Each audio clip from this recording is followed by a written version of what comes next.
안녕하세요. 반갑습니다. 오늘 참 행복한 날입니다. 하나님께서 저와 여러분의 가정에 준비하신 하나님의 은혜와 평강이 넘쳐나기를 예수님의 이름으로 축복합니다.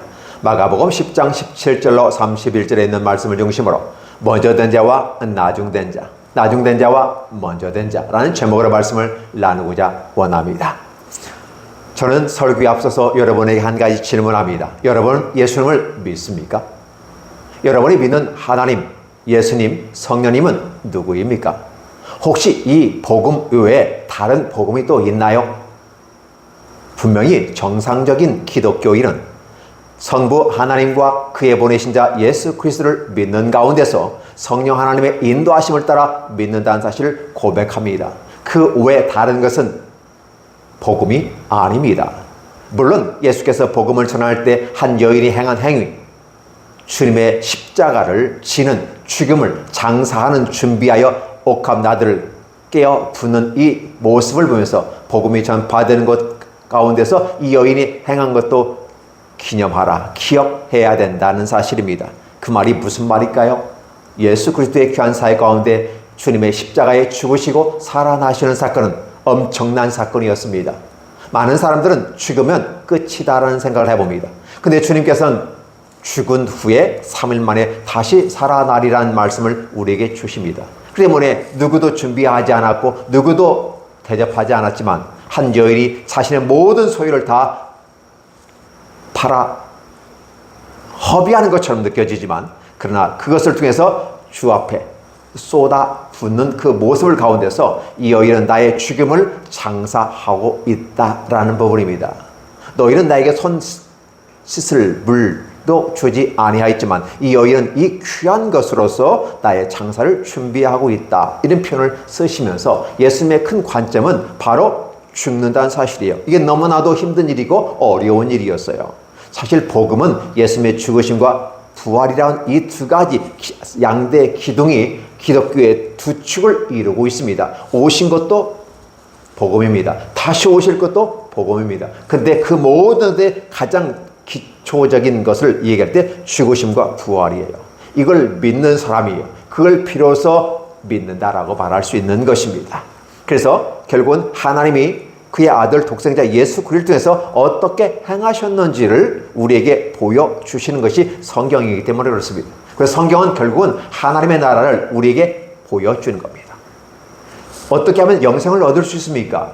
라는 부분이에요. 이미 주님께서는 그 영생을 우리에게 주시려고 그 길을 걸어가고 있고 제자들과 함께 토론하고 논의하고 얘기하고 있는데 여전히 엉뚱한 질문들 하고 걱정하며 근심하며 누가 먼저 될 것인가, 누가 나중 될 것인가, 누가 높은 자리에 앉을 것인가, 그 다음은 누군가를 서열을 정하는 어리석은 제자들의 모습을 바라보면서 주님은 한탄스러웠다, 아니면 걱정스러웠다, 민망했다라는 표현을 쓰게 됩니다.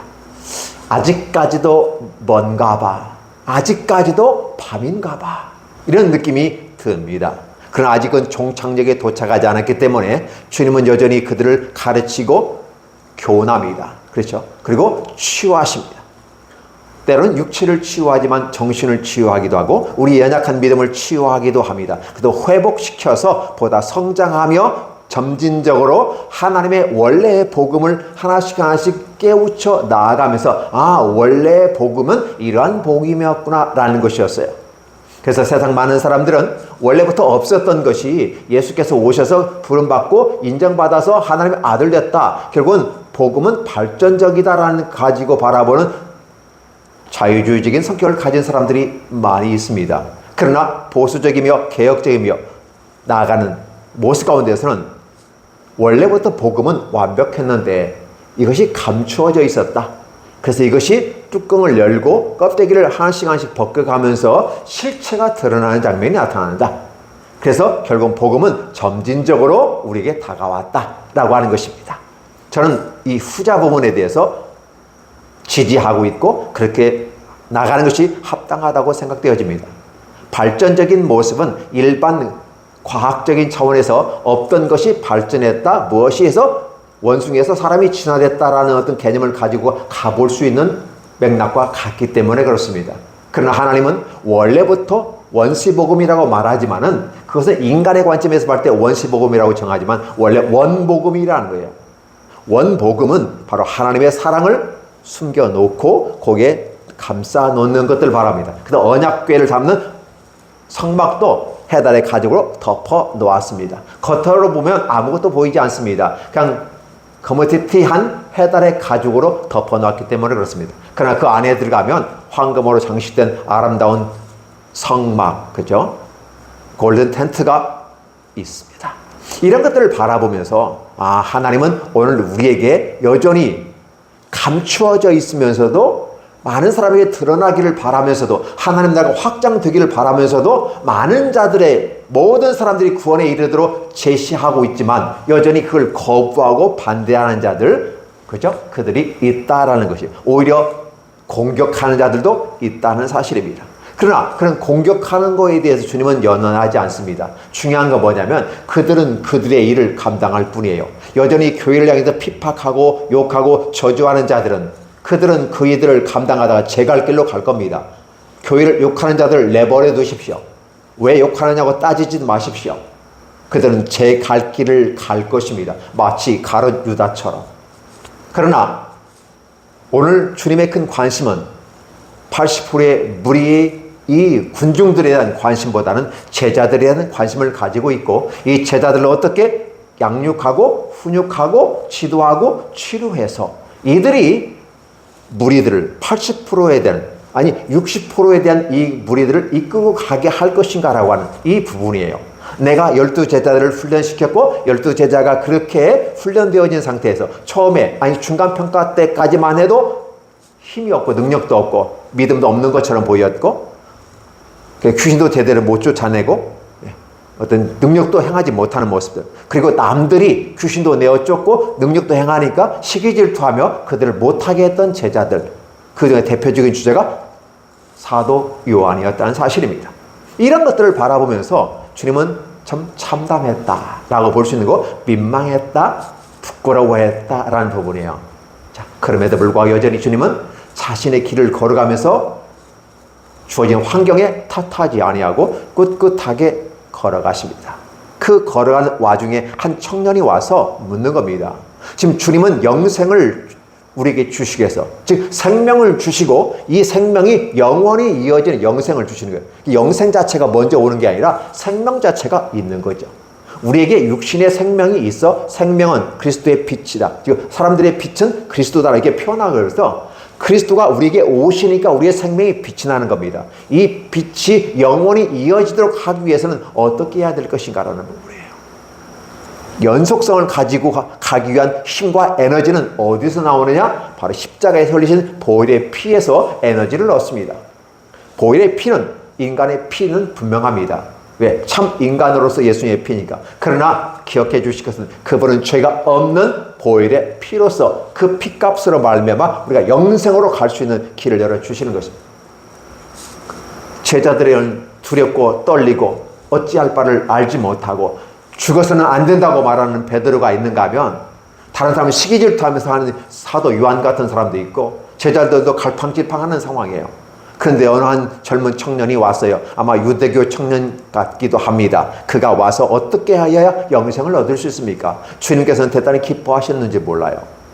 내가 지금 영생의 길을 가고 있는데 나의 제자들은 허접한 것처럼 느껴지는데 한 젊은 청년이 와서, 근데 그런 부자였어요. 모든 이 땅에서 세상에서 성공한 자였어요. 우리는 그런 사람들을 영입해서 우리 편으로 만들고 우리 팀원이 되기 위해서 함께 이 조직을 이끌어갔으면 좋겠다는 것들이 많은 생각들의 사람이었어요.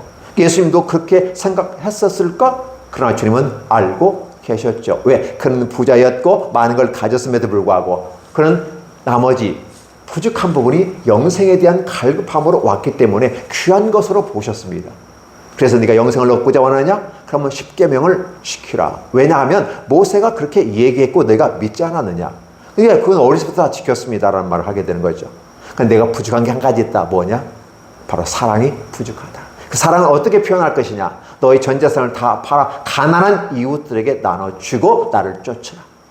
문제는 뭐냐면 하느냐 하지 않느냐의 문제예요. 그렇죠? 그럼 한다면 하나님의 말씀을 듣고 그 권위로서 인정하면서 가는 사람들이 있어요.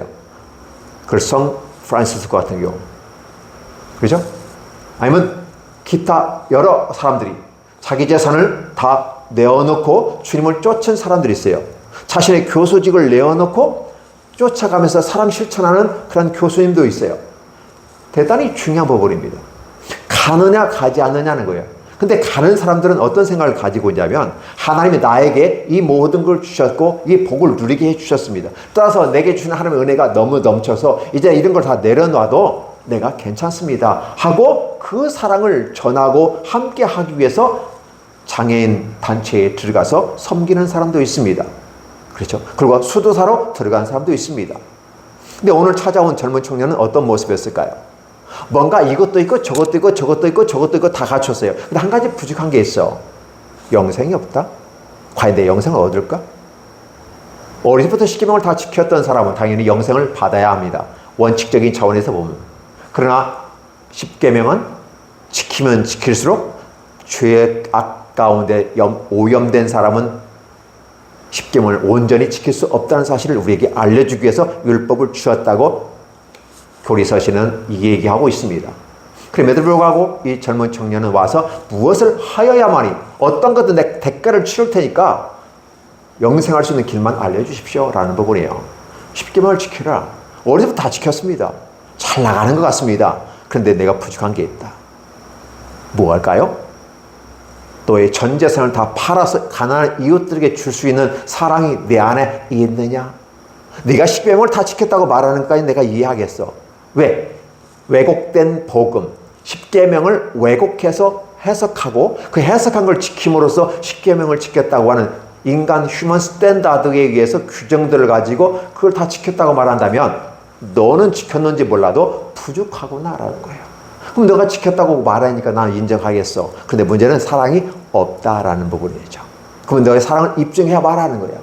오늘 예전에 히든카라는 감독이 박지성에게 한 얘기입니다. 너의 평발이 가지고 있음에도 불구하고 너의 능력을 입증해봐라 라는 거였어요. 아버지 같은 모습으로 표현됐습니다. 마치 아버지가 아들에게 하듯이 너의 사랑을 입증해봐라. 너가 선수로서 입증해봐라. 그랬을 때 죽기 살기로 열심히 해서 위대한 선수가 되어졌던 것은 우리가 다 아는 부분입니다. 그래서 굉장히 큰 힘과 도전이 되었습니다. 그것을 설교에서도 제가 인용해 봅니다. 너의 능력을, 너의 사랑을 표현해봐라는 거예요. 오늘 하나님께서는 인생을 왜 주셨을까? 왜 삶을 우리에게 주셨을까? 인생은 삶을 어떻게 살 것인가? 라고 질문들을 하지만 이미 답은 나와 있어요. 톨스토이가 말한 대로 사람은 사랑으로 살아간다. 그리고 하나님의 계획 가운데 살아가기 때문에 걱정하지 말고 놀라지 말고 두려워하지 말라. 이미 답은 다 알고 있어요. 그런데 문제는 왜 안 될까요? 바로 욕심이 있기 때문에, 욕망이 있기 때문에, 내 것을 내려놓지 않기 때문에.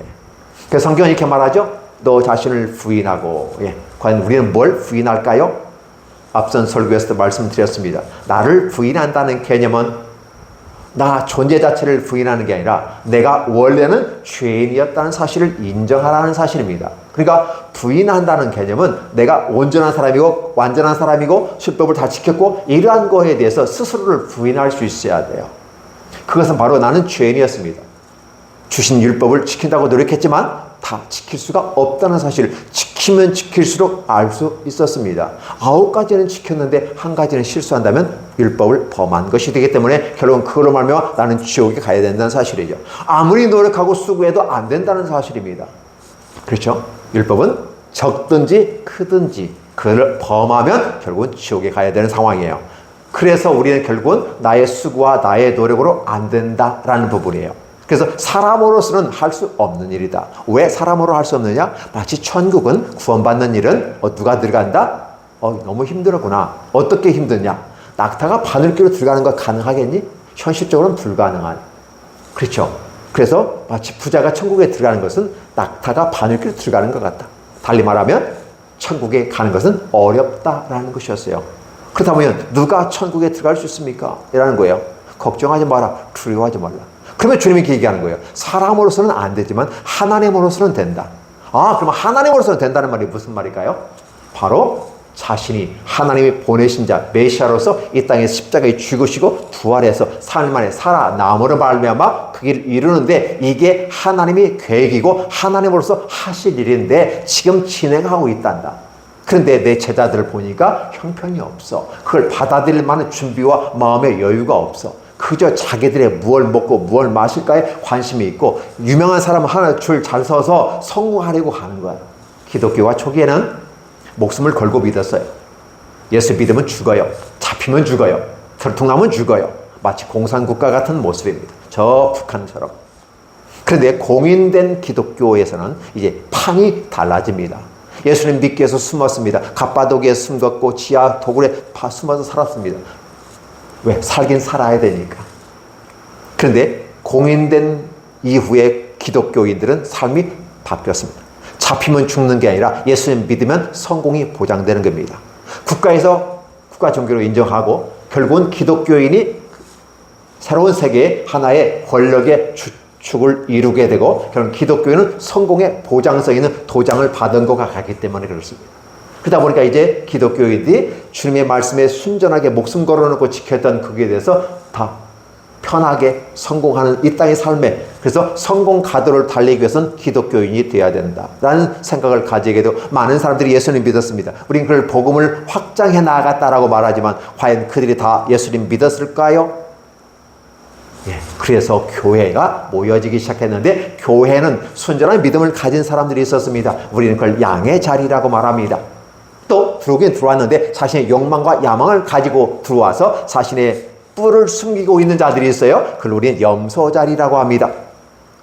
뿔이라고 하는 부분은 뿔나서 받아버리는 건데 이 뿔을 숨기고 있으면 양인 염소인 줄을 몰라요. 그래서 결국은 마지막을 심판하게 되는데 처음에는 공인되기 전에는 다들 신실하게 믿어 양 같은 존재였어요. 교회를 심판할 이유가 없었어요. 출발하면서 교회가 형성됐기 때문에 심판할 이유가 없었어요. 그러나 공인된 이후에는 교회에 수많은 사람들이 들어오게 되는 것입니다. 그러다 보니까 양의 모습도 있지만 염소의 모습이에요. 세상 사람들은 이 교회를 바라보면서 양의 모습을 바라보면 참 기독교인들은 멋있고 아름다운 사람이고 진짜 존경하는 사람들이야. 저 사람들이 있어서 하나님의 심판을 우리에게 늦추는 것 같아 라고 희망을 가지고 기독교인들이 잘 견디고 믿음으로 이겨나가기를 기도하고 있는 줄도 모릅니다. 그러나 양의 모습을 바라본 사람들은 교회를 향해 손가락질하게 되고 그런 목사와 장로와 성도를 향해서 얘기합니다. 물론 양이 많을까요? 염소가 많을까요? 아마도 여러분 보셨을 때 염소가 많은 것처럼 보인다라고 하는 부분은 많고 적음의 문제가 아니에요. 여러분 눈에 하나가 꽂히면 그게 양의 모습을 꽂히면 다 예뻐 보여요. 그러나 염소에 꽂히면 한 사람 보고도 전체가 다 나쁜 놈으로 보이게 되는 것이죠. 그러다 보니까 욕을 합니다. 그러나 기독교는 그 연연할 필요 없어요. 당연히 그렇게 보이니까. 문제는 뭐냐면 당신들이 바라보는 눈이 염소를 바라보는 눈이냐 양을 바라보는 눈이냐. 그럼 뭐 되게 보면 어쨌든 삶이라고 하는 부분 속에서 부딪히면서 결국은 상처를 입기 때문에 그런 말도 하는 거기 때문에 불쌍하다고 느껴집니다. 그리고 안타깝다라는 생각을 합니다. 하나님의 나라에서 위로와 평안과 화평인데 치고받고 싸우고 서로 하는 이런 모습들이 있어서는 아니 된다는 사실이죠. 그럼에도 불구하고 영생에 대해서 물은 이 젊은 청년을 보면서 예수님은 대단히 기뻐했습니다. 그래서 그를 사랑한다고 그랬습니다. 근데 결국은 그는 많은 재산이 있어서 떠나갔다라는 표현을 써요. 그러면 그에게는 구원은 땡, 네, 종체입니다. 땡입니다. 딩동댕동? 아니요. 땡 치는 것입니다. 많은 재산을 가지고 있고 똑똑하고 관원이고 청년이고 자 젊은 육체 가운데 청년이기 때문에 가장 희망적인 부분이에요. 돈도 많았어요. 어쩌면 잘생겼는지도 모르겠습니다. 아니면 백그라운드가 있어서 사회적 관계망이 아주 좋아서 얼마든지 행복한 삶을 이 땅에서 구가할 수 있는 사람이었어요. 그러나 한 가지 부족해서 왔는데 여전히 그가 가진 많은 재산, 이 성경에는 great wealth란 말을 써요. 큰 부자예요. 엄청나게 많은 재력가 같아요. 그걸 다 팔아서 주라니 도대체 예수님이 미쳤거나 그렇죠. 예수님이 미친 것처럼 보이는 거죠. 어떻게 이 많은 재산, 내가 이렇게 많은 재산이 있다는 걸 알았을까? 이 재산을 팔아서 가난한 이웃들에게 준다는 거야? 아니 조금 준다고 하는 건 이해해. 그중에 10분의 1을 준다. 10분의 1도 굉장히 큰 거 아니겠습니까? 그 조금 0. 몇 프로 준다고 하면 이해할 수 있겠어. 쌀 몇 포대 풀고 남은 몇 박스 푸는 것까지 이해하겠어. 그런데 내 자산을 다 팔아서 주라고 하니 야, 나 저 미친 사람을 따라갈 수는 없어. 그리고 아니 사실은 저분이 하나님 아들이라고 내가 믿는다면 좋겠는데 아무 그렇지도 않은 것 같아. 아니 너무 물질을 박히는 것 같아. 기억해 주세요. 주님은 자신에게 가져오라고 절대 하지 않습니다. 가난한 이웃들에게 나눠주고 나서 그 다음에 나를 쫓으라는 게, 그 재산이 내게 오는 게 아니고 다 이웃들에게 나눠줘. 사랑 실천하고 나를 따라. 비로소 내가 영생에 들어가. 즉 그 젊은 청년은 다 팔아 나눠만 주는 그 사건 자체만도 사랑이 입증이 되어지고 주님의 제자가 되어서 주님을 따를 수 있어 영원한 것을 얻을 수 있었다는 사실이에요. 그러나 그렇지 못한 거죠. 자, 저번 주 설교에서는 이렇게 표현해 볼 수 있습니다. 어떤 부분이에요? 예수님도 젊은 청년이고 이 사람도 젊은 청년이에요. 거의 나이가 비슷하지 않았을까? 청년의 개념은 20대에서 30대, 40대까지 바라볼까요? 그 관계없어요. 중요한 건 뭐냐면 청년이라는 거죠. 희망이 있고 미래가 있고 그렇죠. 큰 기쁨이 있습니다. 그런데 두 사람은 차이가 있는 거죠. 돈 많은 이 젊은 청년은 돈이 많아서 근심해서 갔지만, 그래서 결국 영생을 탈락했지만, 예수님은 자신의 전부를 우리에게 드립니다. 다 팔아라고 그랬잖아요. 예수님은 다 팔아버렸어요. 뭘 팔았다고 했죠? 자신의 인생을 팔아버렸어요. 십자가에 다 팔아버렸습니다. 그리고 우리를 위해서 다 헌신했습니다. 이 젊은 청년이 그걸 했다는 것을 예수님과 거의 두 개의 어떤 저울로 바라봤을 때 똑같이 놓고 얘기하시는 같은 느낌을 받아요. 근데 이 친구는 실패하였고 예수님은 성공했다. 결국은 하나님의 나라는 사랑으로 이루어지고, 그래서 결국은 천국의 입구는 사랑으로 들어간다.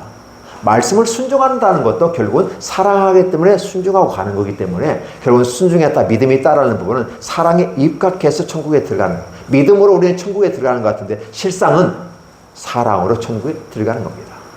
주님은 이걸 알려주셨는데 그들은 못했어요.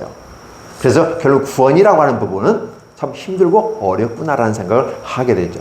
그 와중에 이제 이런 이상적인, 이런 이벤트성의 어떤 행위, 어떤 그 토론과 이런 무엇인가에서 느껴졌지만, 결국은 그 사람은 탈락했지만, 문제는 뭐냐면 여전히 함께 있는 제자들의 모습이에요.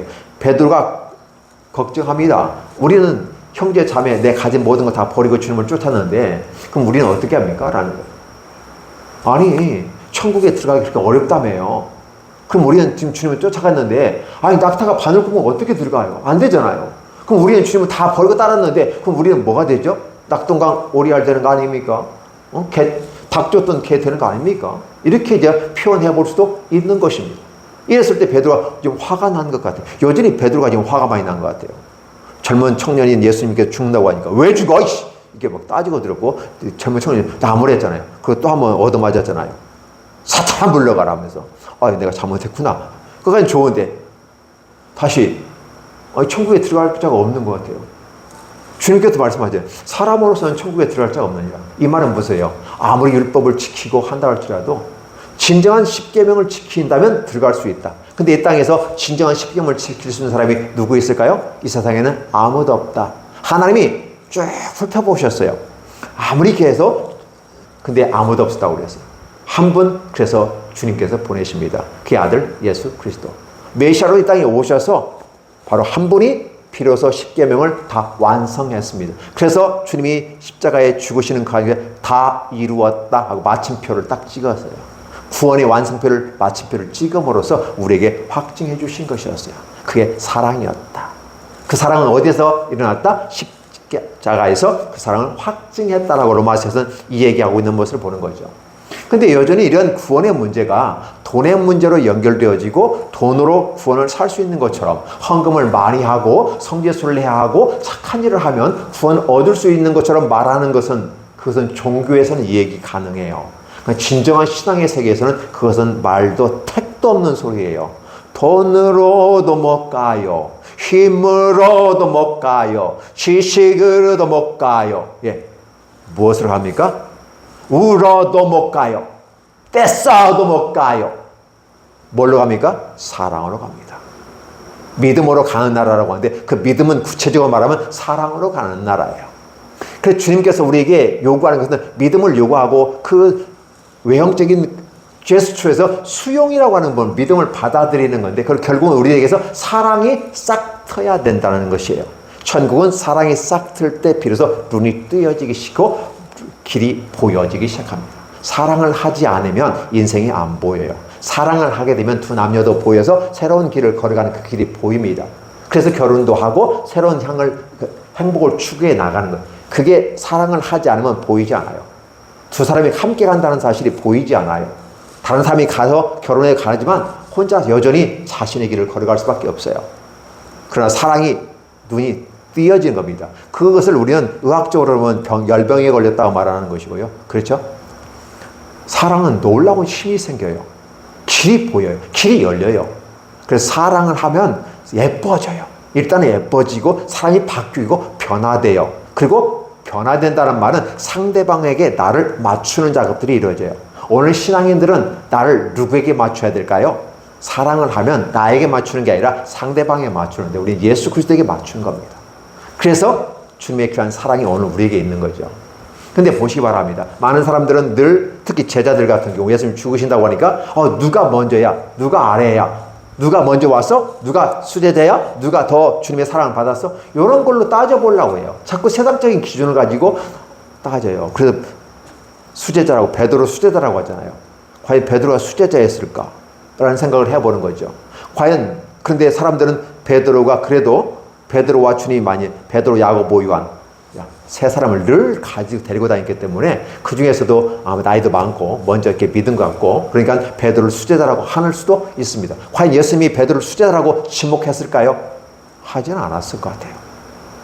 어떤 근거도 없는 거죠. 그렇죠? 없어요. 그럼에도 불구하고 자기들끼리 막 싸우는 거예요. 이미 수제자라고 했으면 그가 퍼스트맨이 되고 체험이 되고 예수님이 다음에 베드로가 이끌어가야지 않을까요? 그럼 굳이 싸울 필요가 없는 거잖아요.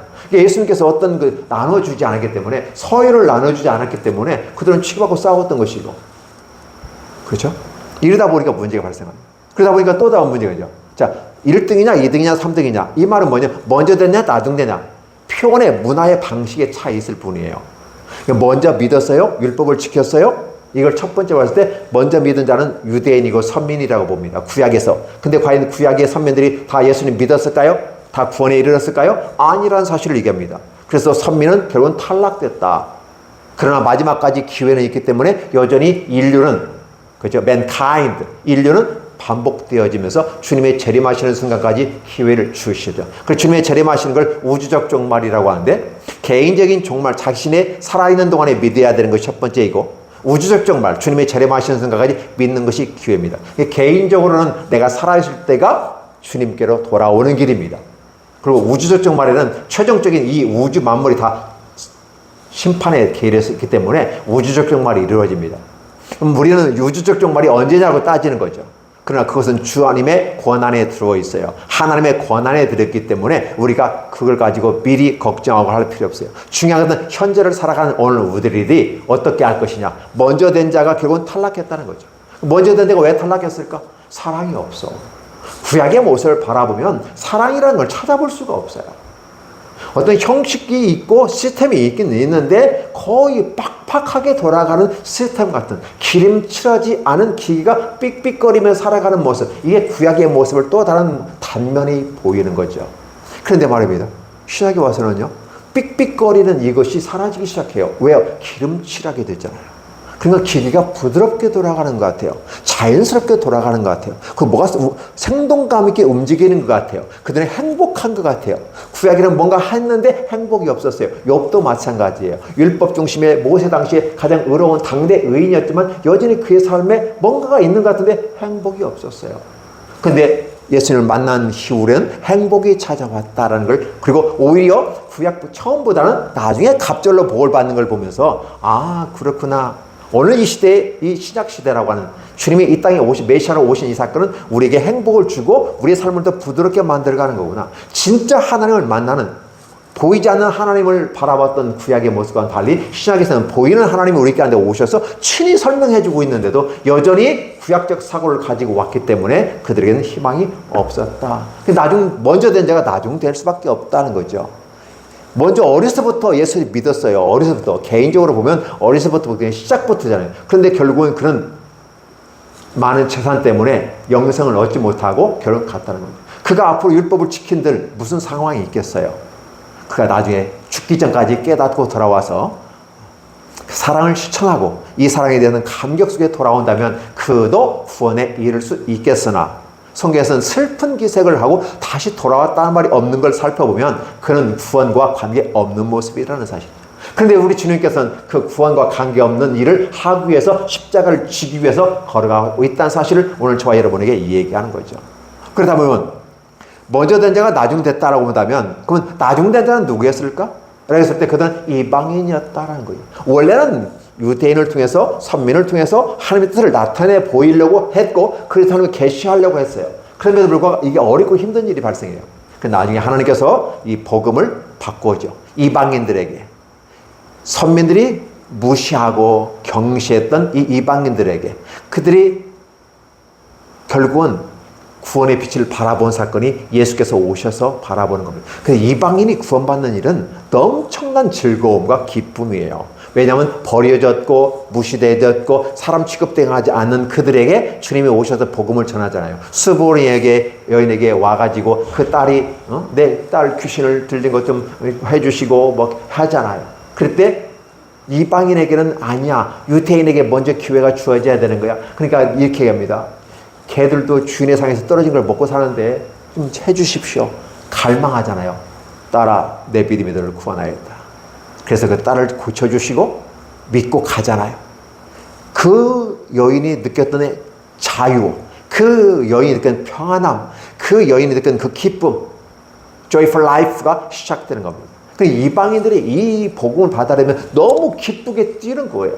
그래서 이방인인 저와 여러분까지도 우리는 원래는 선민이 아니잖아요. 저 이스라엘 선민이고 우리는 이방인에 속해요. 오늘 저와 여러분이 예수 믿는 것은 주님의 전적인 은혜이고 놀라운 축복이었어요. 저들이 거절하고 무시당하자 주님께서는 오늘 우리에게 와서 얼마만큼 예쁘장 알콩달콩 그렇죠? 재밌게 살아가는 모습을 보여주기를 원합니다. 예수 믿고 힘있게 나가는 모습이죠. 그러면 이러한 모습들을 바라보면서 저 유대인들은 선민들은 시기 질투해서 원래는 우리 거였는데 그러면서 돌아올 거다. 그래서 마지막에 유대까지 이르러 복음이 전파되어지면 주님이 재림하신다. 즉 우주적 종말이 임한다라고 일반적으로 얘기하고 있는 걸 볼 수 있어요. 자, 그렇다 보면 오늘 과연 선민과 이방인 중심으로 먼저 된 자와 나중 대로 설명했다면 오늘 이 시대 이방인들 우리 가운데서 먼저 된 사람은 뭘까? 먼저 믿은 사람이고 근데 먼저 믿은 사람이 끝까지 간다면 이것은 지속 발전, 지속 점진적으로 발전할 수 있는 그런 모습 가운데 서 있기 때문에 대단히 중요한 부분이에요. 근데 먼저 믿었는데 넘어지고 실족하는 사람들이 있어요. 먼저 믿었는데 교회 안 나오고 지금 예배 드리지 않고 오히려 교회를 향해서 욕하고 손가락질하는 사람들이 있어요. 괜찮아요. 그것은 자신의 선택이니까. 그러나 문제는 뭐냐면 그들이 중요한 게 아니라 저마다 자신의 선택과 그 결정으로 교회에 머물러 있던 교회 바깥에 있던 중요한 건 뭐냐면 그들이 여전히 예수님을 믿고 교회에 들어오지 않는다 할지라도 예수님 믿고 예수님과 함께 그 사랑을 실천해 간다면 교회에 들어오지 않아도 됩니다. 그게 무교회주의라는 게 있는데 과연 이것이 옳은가 그런가 신학적 논쟁이 있을 수 있겠습니다. 그러나 중요한 것은 뭐냐면 교회는 어떤 존재이냐? 예수님 믿는 사람들에게 어머니 품같이 잘 자라고 양육하고 지원하는 시스템을 갖춘 것이 교회이기 때문에 그렇죠. 그래서 온전한 건강한 가정 속에서 아이가 자라는 것처럼 이 건강한 교회 시스템 속에서 자라야 되는데 항상 가정이 온전한 가정만 있지 않다는 사실을 여러분 살아보시면 압니다. 드라마나 영화를 보시면 행복한 가정으로 아니라 파탄난 가정들이 많아요. 그래서 결국은 버려진 아이들, 부모 없는 고아들이 참 많아요. 그들은 어떻게 할 것인가? 그들 역시 어때요? 고아나 그래서 누가 도와줄 리가 없음에도 불구하고 여전히 살아가고 있다는 사실이죠. 이런 것들이 존재해요. 그래서 아픔이 있을 수밖에 없겠으나 그럼에도 불구하고 그들을 통해서도 하나님께서는 귀한 역사를 베풀어 가실 것이라는 사실이죠. 그래서 결국은 우리 가운데 먼저 믿은 사람이 끝까지 가는 건 대단히 중요하다. 이것은 굉장히 성공적인 사례다. 근데 나중에 믿었어요. 그러니까 전에는 안 믿었는데 현재로부터 믿는다든지 아니면 나이가 먹어서 믿는다든지 그죠? 어느 정도의 시간이 지난 다음에 회개하고 돌아와서 하나님 앞에 섰을 때 진작에 내가 예수를 믿었다는 거 얼마나 좋았어요. 내가 어려서부터 하나님의 말씀을 듣고 배우고 경험했다면 난 보다 더 행복한 삶을 살 수 있었는데 왜 내가 이제 예수님을 만났어요? 왜 다른 사람들이 나에게 복음을 예수 믿으라고 안 했지 않았을까? 기억해 주세요. 많은 사람들이 예수 믿으라고 합니다. 단지 때가 되지 않았을 뿐이고 하나님의 때가 되어져서 그들이 순종하고 돌아오니까 예수님 믿은 거잖아요. 그것도 또한 은혜예요. 때가 참해. 메시아가 이 땅에 오셨고 때가 차면 오늘 저와 여러분이 구원받고 때가 차면 우리가 영원한 생명으로 이어져가는 것이죠. 그 첫 번째는 주님 앞에서 나 자신을 보는 거예요. 나 자신을 보는데 내가 원래는 죄인이었다는 사실을 깨닫고 나 자신, 와 맞아, 나는 완벽한 존재가 아니야. 나는 건강한 존재가 아니야. 나는 원래부터 죄인이었고 이제 죄와 허물로 죽었었던 인물이었다. 이게 나의 정체성이다. 그런데 그분이 오셔서, 메시아가 오셔서 나를 살려주셨다. 내 죄를 다 써주셨고 그래서 나는 살 수 있었다. 비로소 나의 정체성은 하나님 안에서 나를 바라보는 것이다. 하나님 안에서, 즉 예수님의 보혈의 피로 말미암아 내가 내 자신을 볼 수 있고 그래서 나는 하나님의 아들과 딸이 됐다는 비로소 알게 된 거야. 이 기쁨이 너무 좋아서 joyful life라는 거예요. joyful life예요. 그죠? 엄청나게 행복한 겁니다. 이게 하나님의 나라라는 사실을 이야기해 주고 있어요. 그렇죠? 결국은 어떻게 되냐? 먼저 믿었건 나중에 믿었건 관계없어요. 결국은 하나님의 계획 가운데 먼저 믿는 사람도 있고 나중에 믿는 사람도 있다. 아니면 가운데 믿는 사람도 있어요. 중요한 건 뭐냐면 끝까지 현재로부터 믿음이 시작되어서 마지막 주님이 재림하시는 순간까지, 그리고 주님이 재림하시면 영원한 생명으로 들어가 영생으로 이어지게 되는 거예요. 지금은 우리는 생명을 가졌을 뿐이에요. 그러니까 이 현재의 생명이 지속성을 가지고 미래까지 보장이 되느냐 않느냐는 것은 우리의 지속적인 신앙의 모습 가운데 소망하며 인내하며 그리스도의 재림까지 견디는 자예요. 무엇을 가지고? 사랑을 가지고. 그렇죠. 바로 Now and Here, 이 자리에서 예수 그리스도의 십자가에 흘리신 보혈의 피, 3일 죽으신 지 3일 만에 다시 부활하는 이 사건으로 말미암아 이것이 바로 이어지게끔, 그래서 우리의 뒷발자국들은 보면 예수의 피의 흔적들이 있는 거죠. 예수의 흔적들이 있어서 바로 주님이 우리를 업고 가는 겁니다. 근데 우리는 그 발자국이 내 발자국인 줄 알고 착각하고 있어요. 주님이 흘리시는 보혈의 피가 발에 못 박히셨고 손에 못 박히셨고 옆구리에 창으로 피가 흘렀어요. 머리에서 피가 흘렀어요. 그것이 타고 내려서 피의 흔적들이 있는 거죠. 이 피의 흔적은 내 피가 아니라 주님의 보혈의 피의 흔적이기 때문에 나는 그 사랑의 보혈의 피에 감싸 있어. 마치 어린아이가 이불에 강보에 쌓여서 어머니 등에서 새근새근 잠자며 가면서 아무것도 모르고 가는 것처럼 가요. 그렇기 때문에 그 어떠한 것도 그 사랑의 강보에 쌓인 그 아이를 공격할 수가 없죠. 왜냐하면 자기 새끼를 누가 공격하면 그것은 짐승들조차도 목숨 걸고 싸워버려요. 그러니까 주님께서 십자가에 못 박혀 죽으시고 흘리신 보혈의 피로 우리를 사셨기 때문에 그 어떤 악한 마귀가 다 나온다 할지라도 자기에게 속한 자신의 원래 잃어버렸던 자신의 자녀들을 결코 빼앗기지 않겠다. 눈동자같이 지킬 수밖에 없는 구조 시스템이 된 겁니다. 그 구조 시스템이 곧 사랑의 시스템이고 그 사랑의 시스템을 우리가 알려주기 위해서 로고스 시스템으로 우리에게 다가와서 얘기해 주는 거예요. 어떠세요? 우리는 먼저 된 데냐 나중 된 데냐, 누가 높느냐 낮아지냐, 이런 것 갖고 싸우고 경쟁합니다. 남의 말을 듣지 않아요. 가르쳐주면 은혜로 아멘 아멘 받는데 아멘 아멘 받지 않고 머릿속에 차단하고 있어요. 자기가 듣고 싶은 말을 하고 있어요. 그게 목사든 장로든 집사든 사모든 누구든지 다 말씀을 전했을 때 듣는 자의 눈빛을 보면 알고 있고 그 마음에 보고 그 어느 속에서 그 사람의 말씀을 잘 받았구나, 은혜 받았구나, 그의 말을 통해서 드러나게 됩니다. 그럼에도 불구하고 자신은 몰라요. 나의 믿음이 있는지 없는지도 몰라요. 겉으로는 기독교인이고 겉으로는 목사고 장로고 평신도이고 다 그래요. 누구 압니까? 우리는 잘 몰라요. 하나님 말씀을 얼마큼 잘 받아들였고 그 사람의 언어를 통해서 그의 믿음이 표현되고 언어를 통해 사랑이 표현됩니다. 그러니까 언어를 잘 사용하십시오. 여러분이 믿음을 가지지 않았는데 믿음이 있는 척 하십니까? 이쁜 말 쓰세요. 가짜라는 걸 속이십시오. 어떻게? 예쁜 말로. 그러나 기억해 주시기 바랍니다. 속이는 것도 한계가 있습니다. 한 번 속아주지 두 번, 세 번 속지 않습니다. 결국 사랑이 묻어나서 나오는 그 모습으로 나오는 아름다운 고백들, 언어의 고백들, 대단히 중요하다는 사실을 기억해 주시기 바랍니다. 오늘 기독교인들의 입에서 나오는 목소리, 말 한마디 얼마만큼 소중한지 모릅니다. 그렇죠? 기도문을 줄줄줄 보고 읽거나 아니면 암송해서 있거나 무슨 상관이 있어요? 아무리 그렇게 한다 할지라도 사랑이 없으면 울리는 꽹과리에 불과한 거 아니겠습니까? 다 의미 없다. Nothing, never, 아무 의미 없고 아무 가치도 없다는 사실이에요. 결국은 작고 부족하고 서툴지만 사랑으로 해보려는 그 모습 가운데 나아가게 될 때 멋있는 모습이 아닐까? 좀 더 세월이 지나면 능숙능란하게 말하지만 그러나 좀 서툴들지라도 괜찮아요. 사랑합니다. 사랑합니다. 진심으로 담아온 그의 표현들은 아름다운 신앙의 꽃을 피워가게 되고 천국에 더 가까이 간다는 사실을 얘기합니다. 이게 비밀인데 결국은 우리는 무엇을 해야 구원받고 무엇을 해야 구원받는다고 생각합니다. 안 된다고 그렇게 얘기했는데도 된다고 주장하고 우리는 구원받고 어디서도 다 했다고 주장하면서 나는 먼저 된 자인데 그럼 결국은 땡 끝나는 거 아니겠습니까? 그 평가자는 사람이 평가하면 맞습니다. 그러나 주님이 평가하기 때문에 땡이라는 단어가 나오겠죠.